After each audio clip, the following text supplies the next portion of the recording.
Барлықтарына сәлем. Видео шықпағанына көп болды, және де енді алдағы көптеген видеолардың ең біріншісі осы болады деген ойдамын.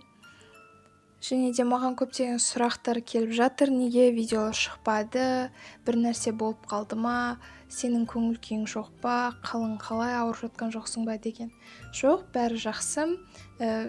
Мәселелер болды ма дегенге былай жауап бере кетейін. Мәселе дегенде мен үшін үлкен мәселе болар, бірақ сіздер үшін мәселе болмайды. Себебі менде үлкен мәселе болғаны 2 апта уақыт алған, тіпті 1 ай десем де болады. Ол менің шабытымның жоқ болғаны.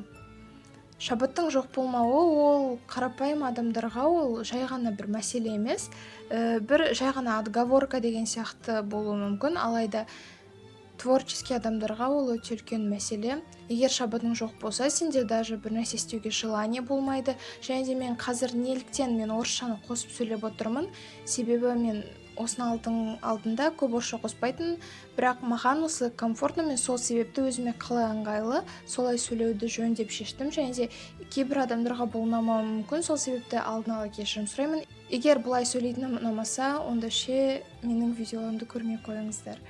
Мен жай ғана кез келген темаға видео түсіріп сала берумен болушы еді, алайда саны бар, сапасы жоқ болса, онда ол менің көріп отырған көрермендеріме 2 есе жаман әсер алып келуі мүмкін. Сондықтан мен лучше жақсы идеяларды жинап алып, содан кейін бірақ жақсы видеороликтер шығарамын деп өзіме уәде берген болатынмын. Міне енді соған да уақыт жетті.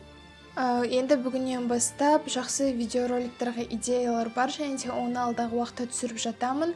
Енді сапалы видеолармен сіздерді қуантамын деп уәде беремін. Сол себепті арнаға тіркеліп лайк басыңыздар, және де мені жоғалтып алмаңыздар. Аман сау болыңыздар.